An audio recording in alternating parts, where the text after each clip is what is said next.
लेकिन आपके यहाँ या फिर उनके किसी पॉलिटिकल जो सल्तनत है उसकी बात नहीं आती। आपके यहाँ जो हो रहा है उसमें थोड़ी सी ये सवाल, पॉलिटिकल सवाल जो है आपकी तमाम जो सामने वाली पार्टियां वो कर रही हैं।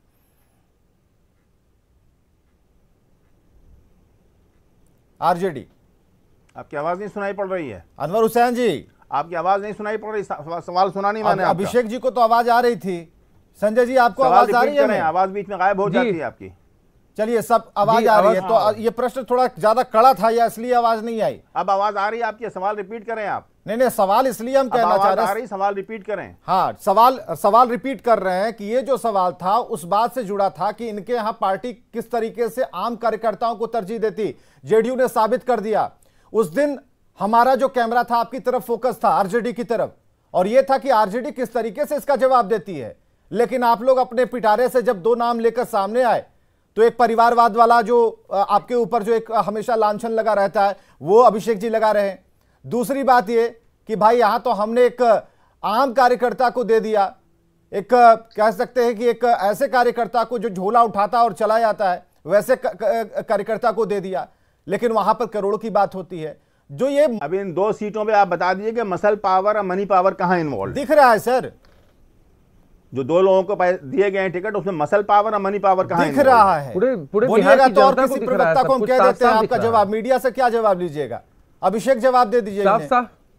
नहीं, साफ साफ दिख रहा है ना, साफ साफ दिख रहा है कि किस तरह से मसल पावर और मनी पावर इनके हर एक चुनाव में इन्वॉल्व रहता है। आप ये बात बताइए कि अभी इनको ये जब बात कही जा रही है A to Z वाली, तो इनको मिर्ची लग रही है। जब ये लोग किसी खास समाज से टिकट बांटते हैं तो घूम घूम कर प्रचार करते हैं, हमने फला समाज को दिया, हमने फला समाज को टिकट दिया। आप गलत ज़बान का इस्तेमाल कर रहे हैं। उस वक्त आप गलत ज़बान का इस्तेमाल कर रहे हैं। ये सच्चाई है, पार्लियामेंट्री लैंग्वेज ना इस्तेमाल करें। सच्चाई है। अरे आपको मिर्ची लगती है, मिर्ची लग रही है, कंट्रोल करें इस किस्म की ज़बान को। आपको मिर्ची लगती है तभी आप इतना रिएक्ट करते हैं। आपको मिर्ची लगती है तभी आप इतना रिएक्ट करते हैं। हमने कोई रिएक्ट नहीं किया। आपको मिर्ची लगती है, आप रिएक्ट करते हैं। आप क्यों प्रचार कर रहे थे? का प्रचार आपने क्यों किया?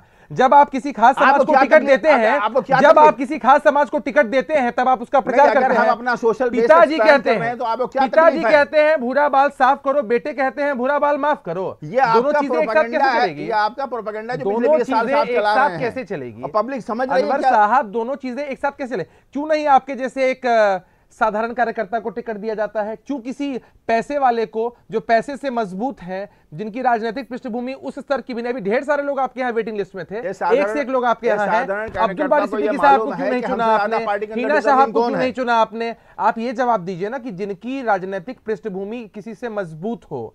या फिर देखिए, आपके यहाँ यह आंतरिक मामला है, लेकिन चूंकि बहस करने हम लोग इस बात पे बैठे हैं कि आप लोग A to Z का प्रचार हमेशा करते हैं। ये तो अनवर हुसैन जी, जब आपने पिंजड़े की बात कर दी तब आपके बाड़े का ख्याल रखने लगे ये लोग, जेडीयू वाले लोग। आपने पिंजड़े की बात की ना, नहीं तो स्वाभाविक बीजेपी के पिंजड़े की बात कर रहे हैं। सवाल है ना जी। नहीं, A to Z की बात उन्होंने पहले की। MY आपने तो MY को तो मुद्दा ही बना दिया है आपने। नहीं, अरे मुद्दा सर आप लेकर MY पहले से भी आपका मुद्दा का फैक्टर नजर आ रहा है। अभी 8 सीटों पे हमारी पार्टी ने जो MLC बनाए हैं उस पर आपको समझ में नहीं आया कि किन जातियों को जगह दी गई है और मुसलमान कहां वहां खड़ा रहा, कितनी सीटें मुसलमानों को मिली। एक हमारी चिंता तो आपको लेकर है डॉक्टर है जो अनवर हुसैन जी, हमारी चिंता आपको लेकर है। जो पूरे हम तो आपको बनते देखना चाहते हैं, चेहरा है उसको अगर पार्टी ने हमारी चिंता तो आपको देख करके और ये हो गई है। कब तक पार्टी अपना बेस एक्सपैंड, आधी उम्र तो खत्म हो गई सर, और हमारी पार्टी उस कास्ट बेस की लाइन से अपना। डॉक्टर संजय कुमार कुछ कहना चाहते हैं? डॉक्टर संजय चाहती है। डॉक्टर संजय तुरंत आते हैं कुंतल भाई, वो एजेंडे तुरंत आते हैं। हाँ, डॉक्टर संजय कुमार, चाहे वो अपर कास्ट हो, चाहे लोअर कास्ट हो, चाहे शेड्यूल्ड कास्ट हो, शेड्यूल्ड ट्राइब। रुकिए, हमारी पार्टी उन मसलों पर फोकस कर रही है और दूसरी पार्टी को तकलीफ ही इसी बात की। रुकिए, डॉक्टर संजय कुमार कुछ कह रहे हैं। भूलिए नहीं कि हमारे पार्टी के प्रदेश अध्यक्ष जगदानंद सिंह हैं। डॉक्टर संजय कुमार का भाई थोड़ा से बड़ा पॉलिटिकल आइडियोलॉग इस वक्त बिहार में मौजूद नहीं है। डायरेक्शन वो दे रहे हैं, पार्टी को गाइडलाइन वो तय कर रहे हैं, सब मिलके वो इन्वॉल्व होते हैं मसले के ऊपर। पार्टी हमारी हमारे अंदर से हम बाहर नहीं है, लेकिन हमारे अंदर दूसरी पार्टी दूसरे लोग जुड़ रहे हैं, इसलिए हम A to Z। Doctor Sanjay, medical इसका मतलब चलाने वाले ही लोग जो हैं वो राज्यसभा के सबसे योग्य उम्मीदवार होते हैं क्या, या उनके पास जो मसल्स पावर? अब सुनिए अनवर हुसैन, अब सुनिए, ताकत उनके पास अधिक होती है। पहले भी मेडिकल कॉलेज चलाने वाले लोगों को राज्यसभा भेजा गया था, फिर एक मेडिकल कॉलेज चलाने वाले को राज्यसभा भेजा जा रहा है। क्या ये जो जिनके पास थोड़ी सी थैली की ताकत ज्यादा हो उनको राज्यसभा का योग्य उम्मीदवार माना जाता है? और अगर अनवर हुसैन साहब एक साधारण कार्यकर्ता है, इनके पास पैसे की बड़ी ताकत नहीं है, तो क्या ये योग्य उम्मीदवार राज्यसभा के लिए नहीं साबित हो सकते हैं? ये सवाल आपके लिए अनवर हुसैन जी। राज्यसभा के लिए योग्यता क्या है? क्या से पार्टी के अंदर मच सीनियर हैं, उन्हें कंट्रीब्यूशन ज्यादा है, 2 टर्म एमएलए रह चुके हैं, उनके अपने सोशल कंट्रीब्यूशन है वहां पर। पार्टी बहुत सारी चीजों को कंसिडर करती है और कोई सिंगल डिसीजन नहीं होता है लालू जी का या तेजस्वी यादव जी का। मुख्तलिफ लीडर्स हैं, कंसल्टेशन के बाद नाम तय पाते हैं और उन्हें 2 नाम तय पाए हैं।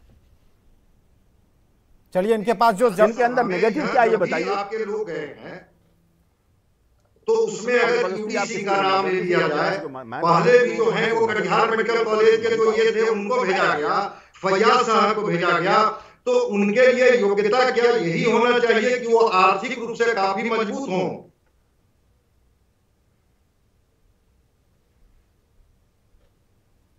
चलिए, थोड़ी दिक्कत आ रही है, अनवर हुसैन जी को सुन नहीं पा रहे हैं और कुंतल कृष्णा जी के पास हम सीधे चलते हैं, ज्यादा समय नहीं व्यतीत करते हैं, इस सवाल पर हम बरकरार रहेंगे। कुंतल कृष्णा जी, ये जो मुलाकात हुई, क्या बात हुई, इसे टटोलने के लिए हमारे सहयोगी लगातार लगे हुए हैं।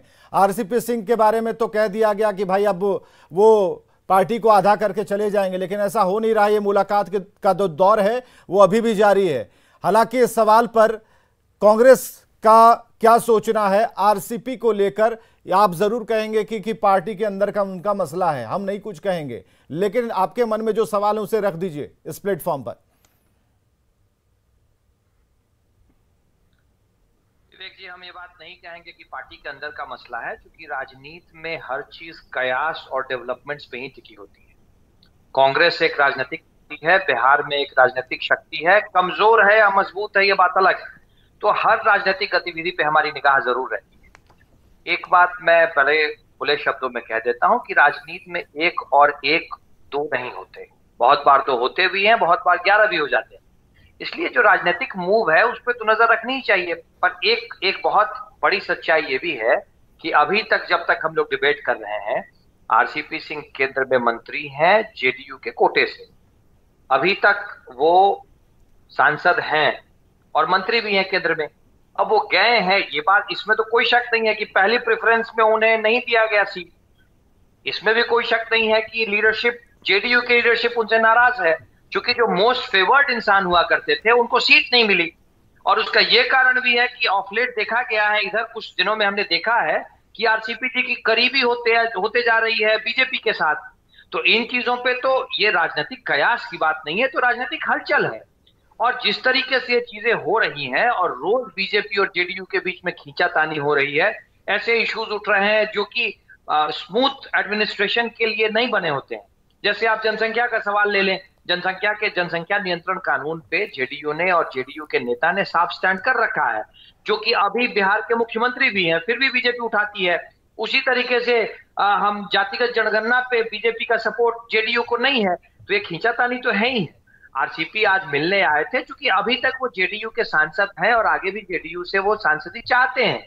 अब बिना जवाब दिए गए चले गए तो ये भी हो सकता है कि वो जल्दी में हो, पर इस बात की संभावना ज्यादा है कि वो दुखी मन से गए हो। तो ये सारी चीजें तो है ही हैं। चलिए, मनोज शर्मा हमारे साथ है, खटपट की बात भी यहां कर दी, क्योंकि आज का जो डिबेट है वो जब मेन लाइन से थोड़ा हटा, जब इस बड़ी खबर पर आए तो कई सारे एंगल यहां पर कार्यकर्ताओं से लेकर के पार्टी के प्रमुख तक ये बात गई। हलचल पर बात चल रही है और धक्का मुक्की की भी बात चल रही है, तो जेडीयू और बीजेपी के बीच में कुछ सही नहीं है। तो ये जेडीयू के एक एमएलए साहब हैं, हम कहीं देख रहे थे कि उन्होंने कहा कि नहीं, ठीक तो नहीं है, धर्म के मुद्दे पर बीजेपी सिर्फ खींचे चली जा रही है, तो हम लोग सभी को लेकर चलने वाले हैं।